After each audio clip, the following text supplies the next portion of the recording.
Hello, my name's Michael Conneely, and this video tells you all about the eclipse new moon on the 17th of February that's actually square Uranus conjunct Sedna.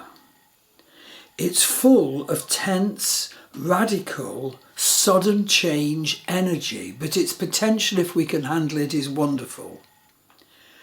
Now you can see both the Vedic and the Western astrology charts for this new moon eclipse on the February 2026 page on my Star Wheel Astrology website.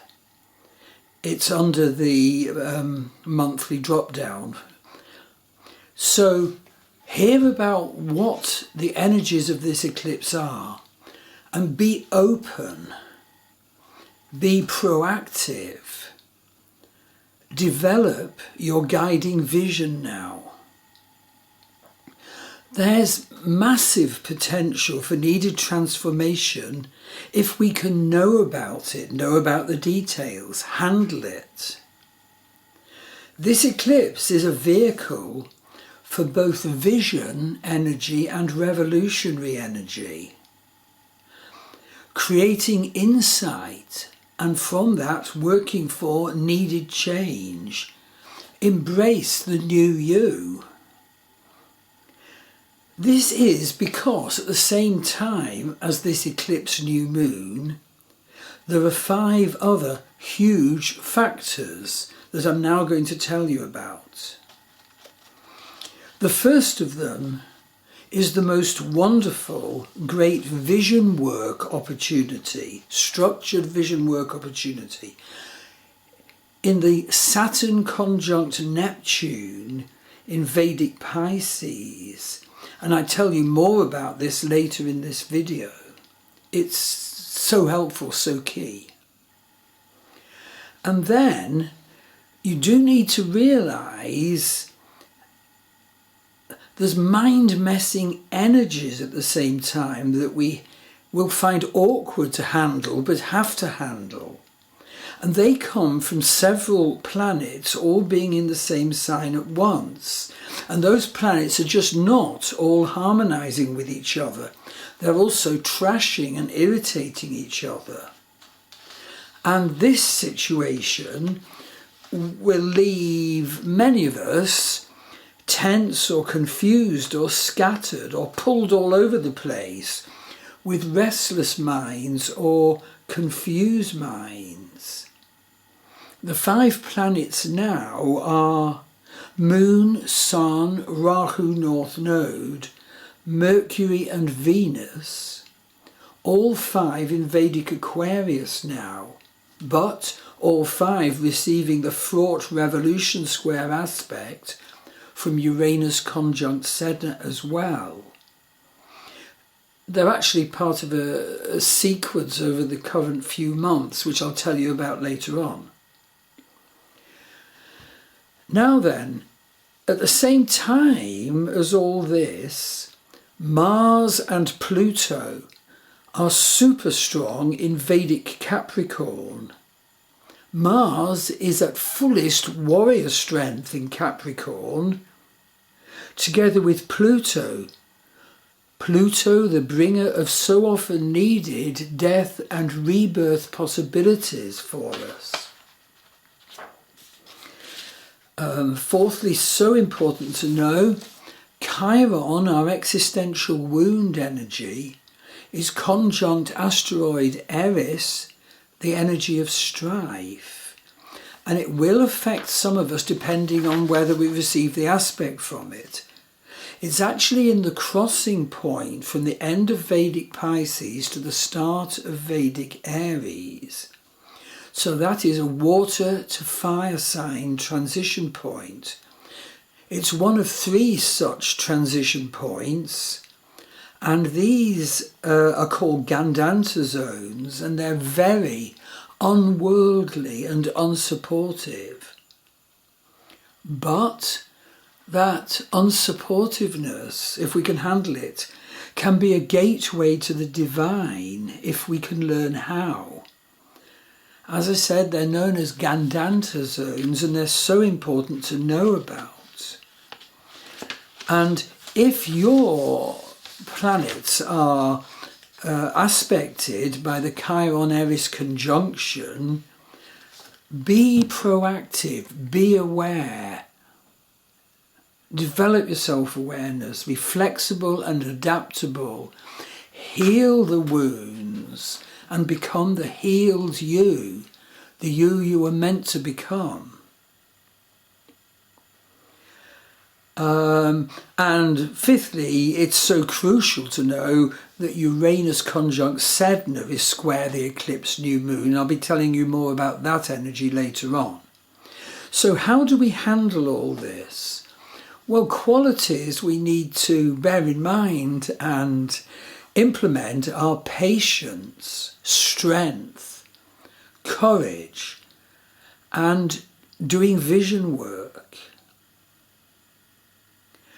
Create a needed, wonderful sort out of the major issues in your life now.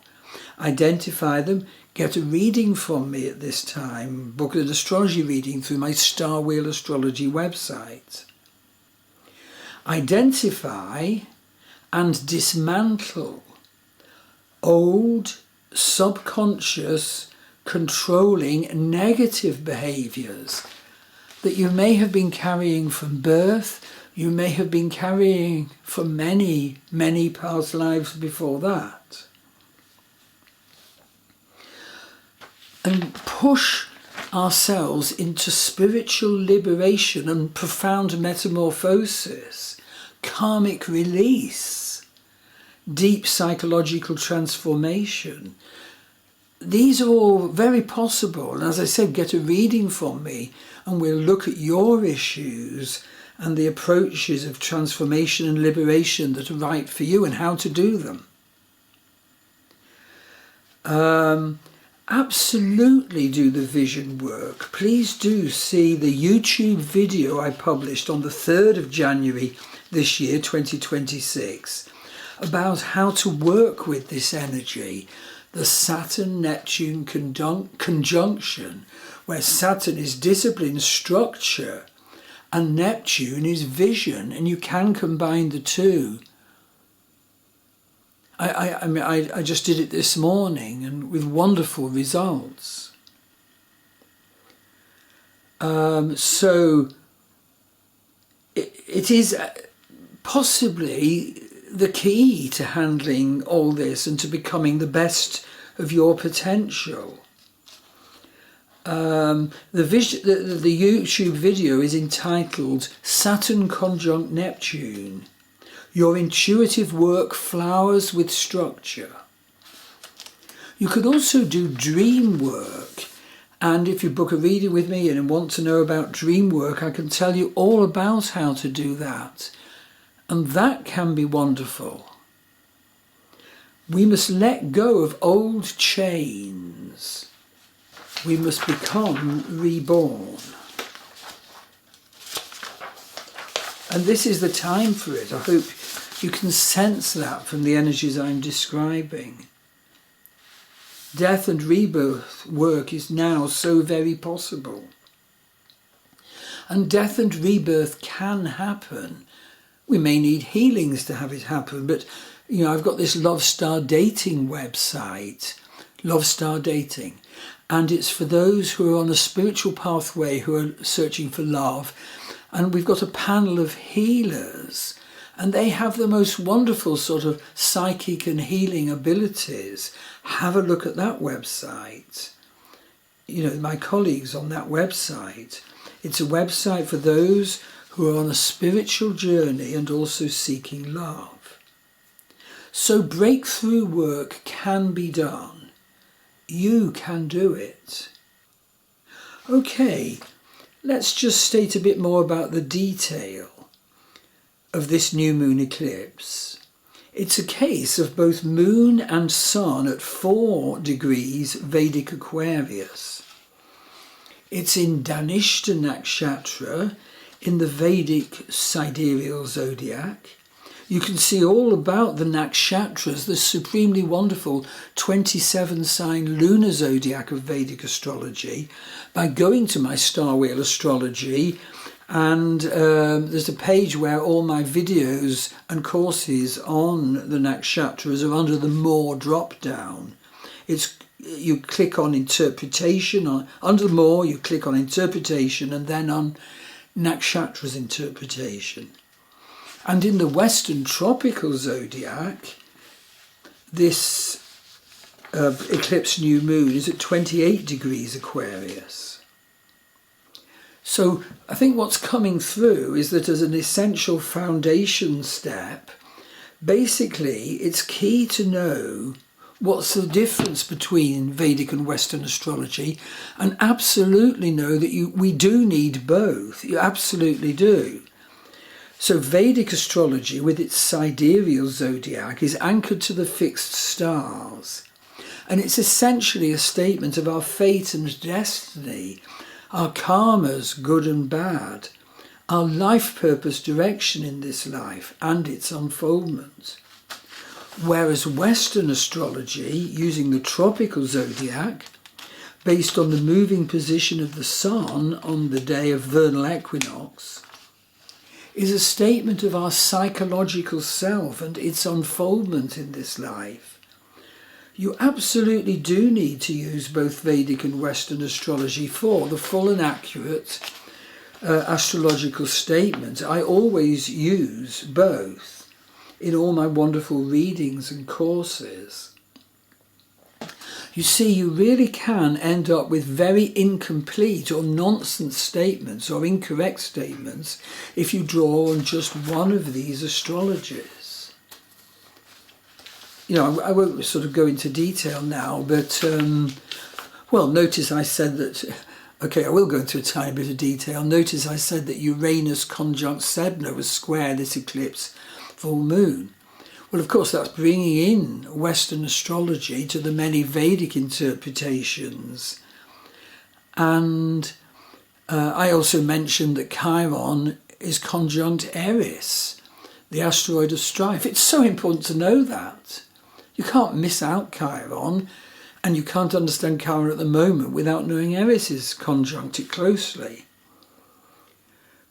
Okay, so we really do need to know ways now that can help us manifest our potential amid the need to know difficult energies of this new moon eclipse. It's because the new moon is an eclipse, and its energy is far more powerful than the usual new moon. And a special feature is that it's an annular solar eclipse. With an annular solar eclipse, basically we see the moon surrounded by a ring of fire, if we're in the right path, in the right place on the moon's pathway, of course.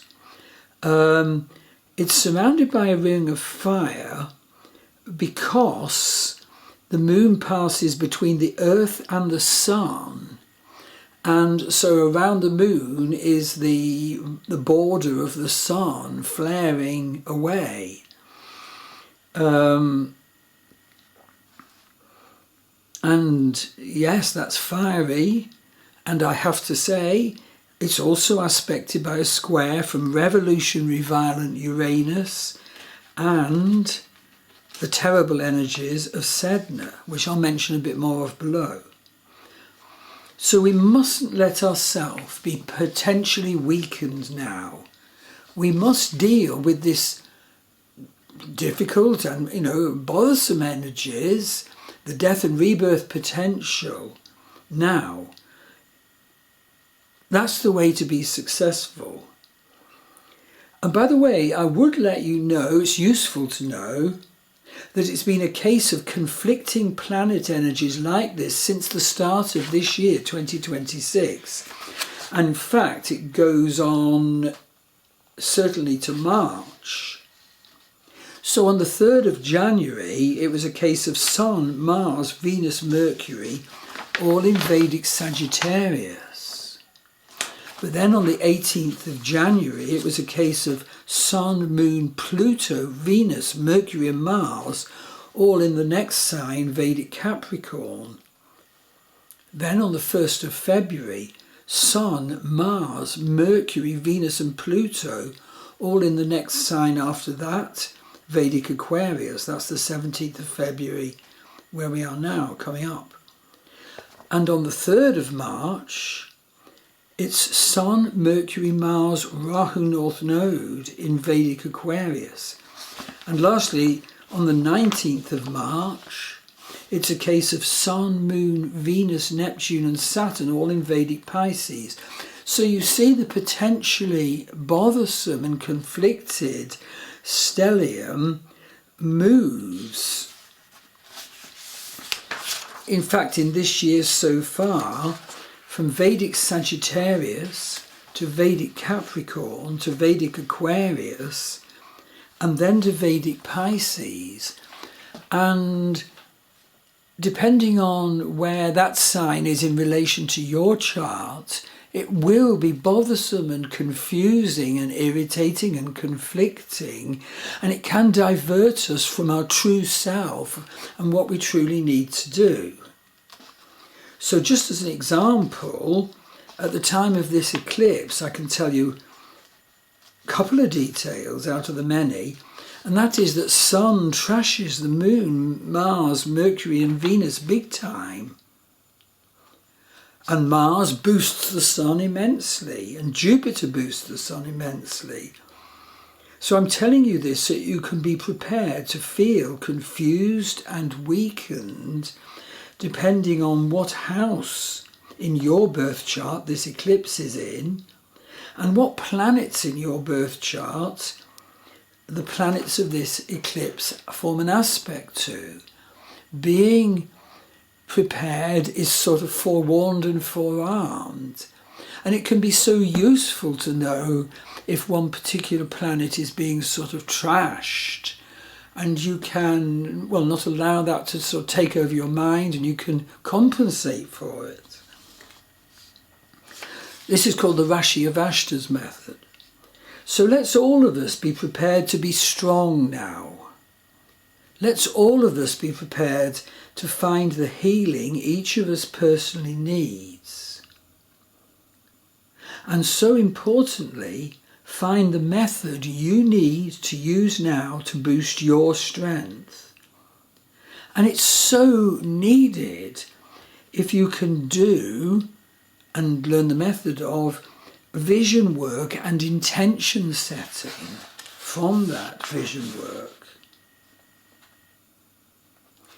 Okay, as part of these fraught energies that I've been describing, I must mention, well, there's Mars and Pluto as well. They're in Vedic Capricorn, but of course the eclipse stelliums all in Vedic Aquarius.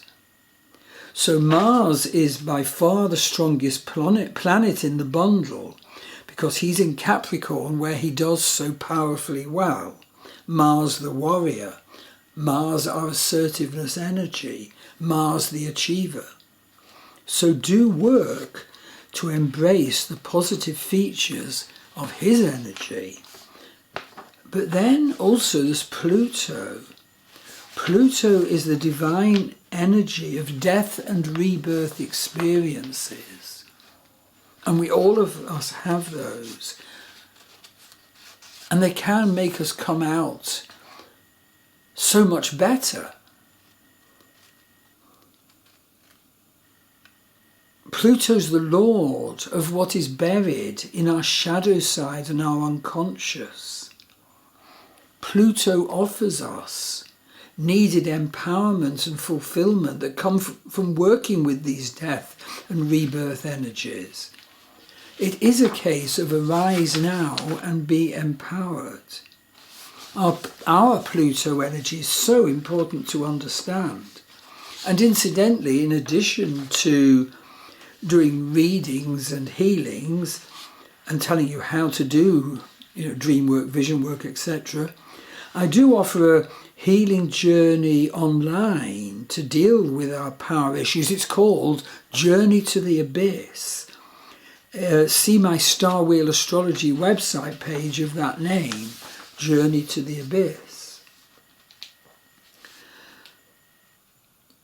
Okay, so Mars and Pluto are both in the sign of Vedic Capricorn, where Mars is at his strongest and Pluto offers death and rebirth. But that's if we do the vision work and the healing. And if we go through the journey to the abyss of the issues coming to a peak now at this time of our life.